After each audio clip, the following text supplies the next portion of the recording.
Hi, I'm a hyperpolyglot. I can learn and I can speak 51 languages. And I also see them.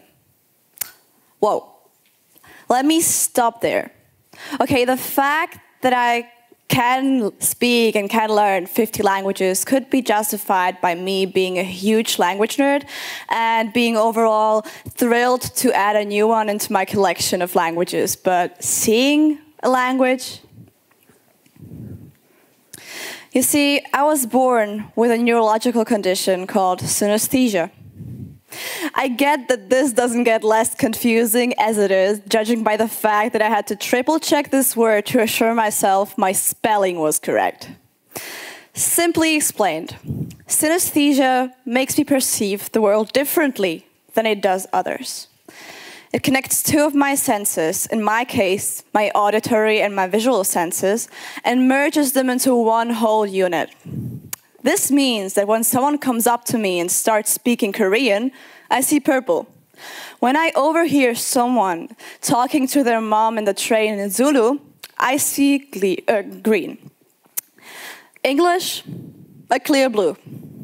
It's not like if you walk up to me and start speaking Czech, you're automatically spitting yellow into my face. It's more like walking along a busy street in a metropolitan city and smelling your home food. Or it's like smelling roses and thinking back to the time you were sat in a garden in Italy and you heard the kids screaming behind the fence and you drank your very good coffee. I like to compare it to something we all do nowadays, and that is multitasking, specifically with social media. You want to focus on your work or your studies, and in the background a video is playing of a cute puppy that keeps constantly barking at the screen. This for me is synesthesia, and honestly, I'd be even more happy, or happier, to see languages as puppies, because puppies are so adorable.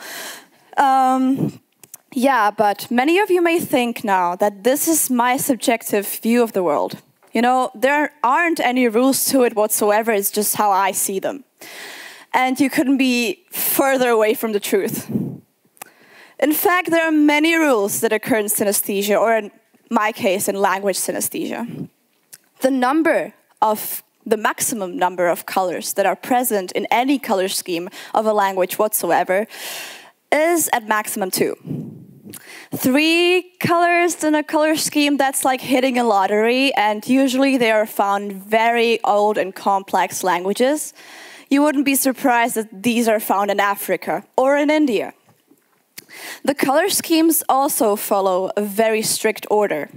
So if I were to choose my color of a language, let's say yellow, this yellow couldn't have even teeny tiny traces of purple. Otherwise, it would be unauthentic and it would sound weird. Another thing is patterns. See, languages are always moving. They're never static, never passive. It's when you move your mouth, you move your body, you gesticulate, you do whatever. This happens with the language schemes too. This is modern Greek. You see the patterns there? They resemble the sea or the water. These are moving. Same thing with this. This is Hindi. And it kind of resembles wood, am I right? This is ancient Latin.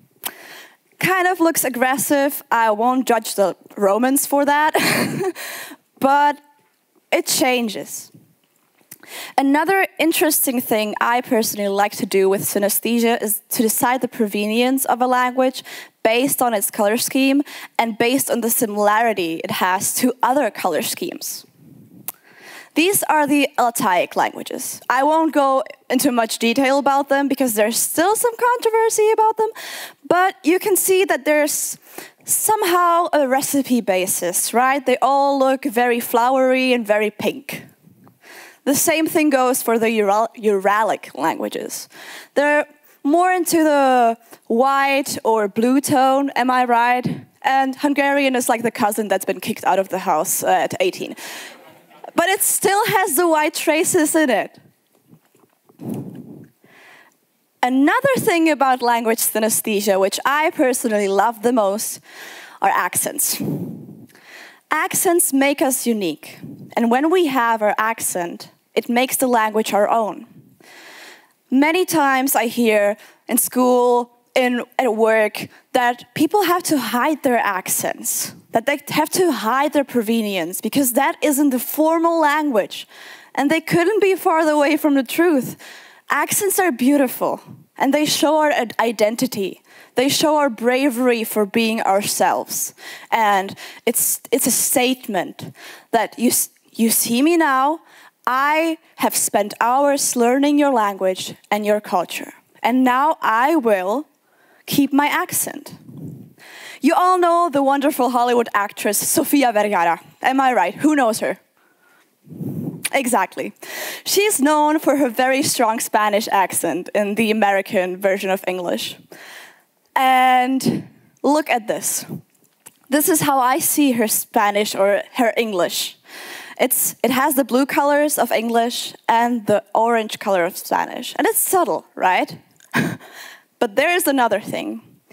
When you manipulate the language, and we all are manipulators of language in some way or another, be it with how we like to pronounce certain phonemes or where we come from.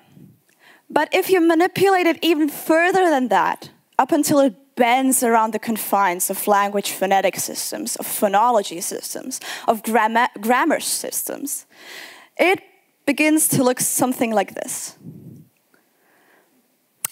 Yeah, that's what I thought. I don't want to be vulgar here, but I do have to admit that it does look like unicorn vomit. This is the Etruscan language, as it's pronounced today. A backstory about the Etruscans, all right? I love them. I'm striving to become an Etruscologist and Oriental archaeologist with a focus on the cultural exchanges of Mesopotamia and Etruria. This will not be the part in which I boast about my very specific hyperfixation and babble on about how the Etruscans are so cool and they're artistic masterpieces and the language is so beautiful. No, I'll stop there. But let's look at the Etruscan language. The provenience of the Etruscans has been long a question of mystery. Even in the ancient times, people didn't know where the hell these people came from. They were all so confused. Some of them said, they were here in Italy because my great-grandfather said it. Or other people said, okay, they came from Lydia, which is now Turkey. Or they came from the Alps, or I don't know where they came from. The fact is that we have the Etruscan language. And the Etruscan language is an isolated language. And you may wonder why. Let's take a closer look to the picture. Yep. So it breaks all of the rules I have talked about before. There are countless colors. I couldn't even count them. It would take me a hot minute and it would be boring. Also, the patterns mix and kind of overlap, and it doesn't make any sense. So then I thought, okay, if my theory about the core color language is correct, which means that even if I manipulate the language, the core color should be there somewhere, I have taken it onto myself to pronounce Etruscan in 6 different ways. I have chosen an inscription found on the Pirgi tablets. Pirgi is a local site near Cerveteri, and Cerveteri is near Rome, for context. And what came out was this. So let me demonstrate only 3 colors, because otherwise we would be here for a long time. But let me talk in Etruscan with a red color. It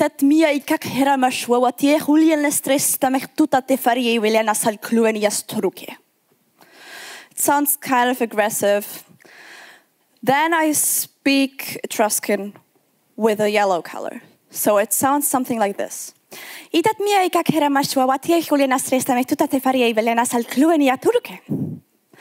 sounds completely different, am I right? And the blue color is one of my favorite colors, to be honest, because it sounds like I were an old lady somewhere. It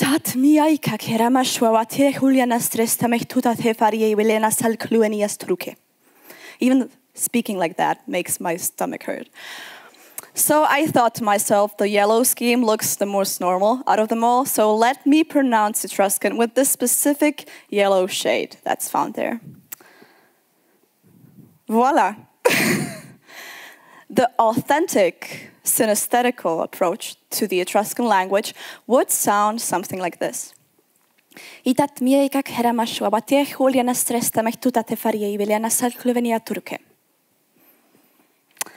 And this method can't only be applied to Etruscan. This method can be applied to any language, ancient and modern, because we all are manipulators of languages. If we compare the two color schemes, which one looks better? It's a clear answer, right? The yellow one. So now the question arises. Why did I spend all of my free time whilst being a teenager thinking and learning ancient languages and trying to decipher them, or at least give them an authentic pronunciation? You see, when I think of languages, this goes back to my language learning journey altogether. I didn't learn languages just so I could say, hey, I can speak 50 languages and I'm so freaking cool. No. I speak languages because language is an agglomeration of cultural values. It's made out of food recipes, of religion, of history, of lullabies, of songs, of music, of culture overall, of tears and laughter of a folk that came together, that in most cases viewed themselves as united. United.